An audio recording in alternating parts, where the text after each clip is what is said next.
Pag ganito nakita mo idol, bulutong sa mata, sa bibig, sa paa. Tapos pagbukas mo ng bibig, nagnanana. Yung iba dito sinusukuan. Pero dahil backyard tayo, gawa natin ng paraan. Ito gamit ko idol, Doxylac kalahati, tsaka kalahating Thymol. Sabay ito idol ah.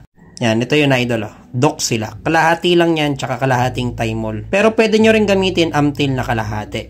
Yan ginawa ko idol oh, hinati ko lang. Rock salt idol. Paminta. Tsaka bawang.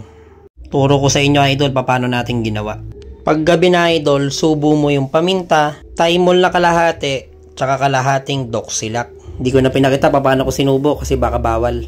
After nun idol, itong tubig na maligamgam na tubig na merong halong rock salt, asin idol. Yan, ibabad nyo lang yung bulutong niya sa bibig, sa muka. Yan, tapos yung sa paa para malinisan. After niya na idol, tutok mo lang sa electric fan para matuyo ng konti. Wag lang masyadong tuyo para lang ma-absorb na mukha niya yung salt.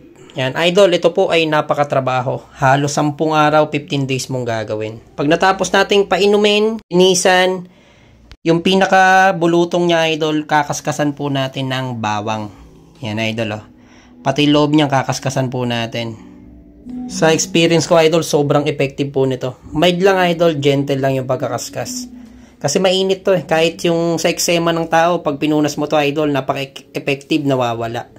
Tapos, final touch, amoxicillin. Budbud mo sa may sugat niya idol. After nun, papatakan mo yung mata ng Oxrid.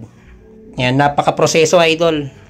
Sa isang gabi pa lang to idol ah. Na nagtatanong naman, sa umaga, anong gagawin natin? Sa umaga naman idol, binibigyan ko lang siya ng amoxicillin, isang buo. Tapos pag gabi, ganito ulit gagawin natin. Halos 15 days to idol gagawin.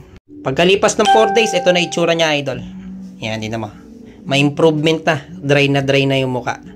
Hindi katulad nung simula. 'Di ba? Natuyo na. Tapos after 15 days, ito resulta mga idol. Yan oh. Makinis na.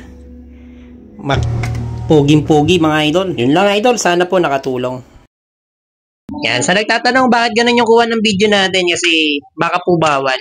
Yan. Pero ginawa natin to video para makatulong po sa inyo. Baka sakali na na-experience nyo yung experience ko. So, yun lang mga idol.